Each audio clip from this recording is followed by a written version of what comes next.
Professeur Jourdain, bonjour. Vous êtes cardiologue à Pontoise. Et ce matin, vous parlez de télémédecine dans le domaine de l'insuffisance cardiaque, qui est quand même votre domaine de prédilection, votre domaine d'expertise. Et première question que j'ai envie de vous poser, c'est télémédecine, on en faisait déjà dans l'insuffisance cardiaque. À quoi servait la télémédecine jusqu'à présent? En fait, la télémédecine, c'est le suivi d'indicateurs au domicile du patient, quels que soient les indicateurs.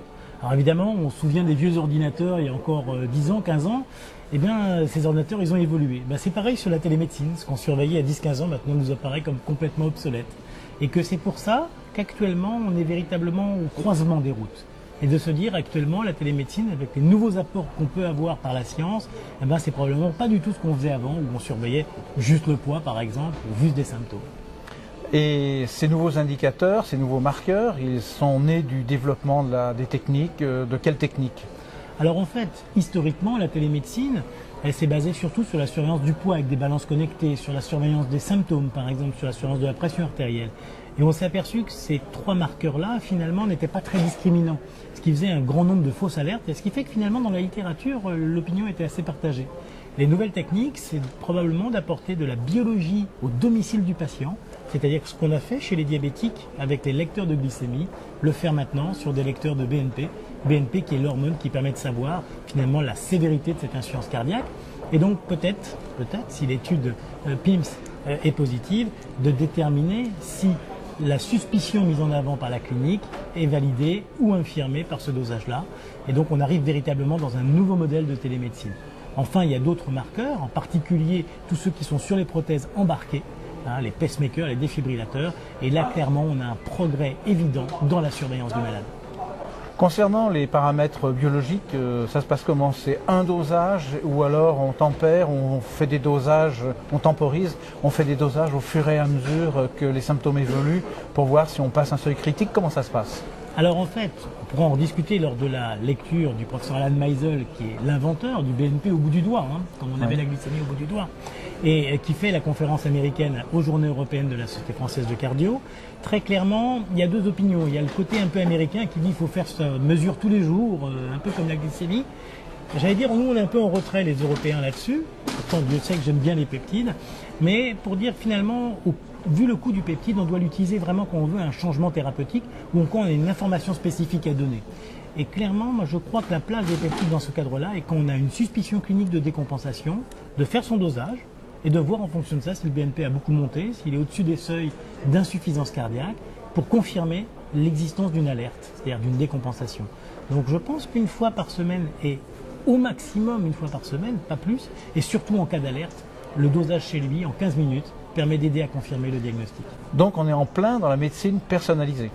Tout à fait, c'est-à-dire qu'on a une médecine sur mesure, adaptée à chaque patient, avec une éducation du patient de façon à ce que lui-même soit autonome, capable de se prendre en charge, et finalement, je vais dire, c'est une relation gagnant-gagnant. C'est-à-dire qu'on a un véritable patient qui, au lieu d'être simplement le centre de l'attention, devient un partenaire de santé. Pouvez-vous nous donner quelques informations sur l'étude PIMS dont on attend les résultats, si j'ai bien compris? Alors l'étude PIMS, c'est une étude multicentrique sur plus d'une vingtaine de centres en Ile-de-France, centres libéraux, CHU, centres hospitaliers généraux, et qui vise à randomiser les patients en trois groupes. Les patients insuffisants cardiaques, symptomatiques, ayant une décompensation dans l'année, randomisés entre un groupe contrôle, un groupe où on leur fournit une balance connectée, plus un petit boîtier pour analyser leurs symptômes, et ça va être transmis automatiquement par GSM, donc comme un téléphone portable, il n'y a pas besoin d'internet, quoi que ce soit, il y a juste besoin d'une prise de courant. Ça va être transmis à une infirmière spécialisée qui va analyser les alertes, et si jamais alerte il y a, elle va se retourner vers le patient en disant attention, vous êtes sorti du range, il va falloir que vous appeliez votre médecin traitant ou votre cardiologue. Et on sait que dans l'insuffisance cardiaque, en moyenne, on a 5 jours entre l'apparition des symptômes et la décompensation. Donc on ne remplace pas le SAMU, on agit dans ces 5 jours de pré-décompensation. Et dans le troisième groupe, c'est la même chose, plus un dosage de BNP au bout du doigt, de façon à limiter le nombre de faux positifs ou de faux négatifs. Donc c'est véritablement une étude innovante, une étude de forte valeur de preuve scientifique et une étude de la vraie vie.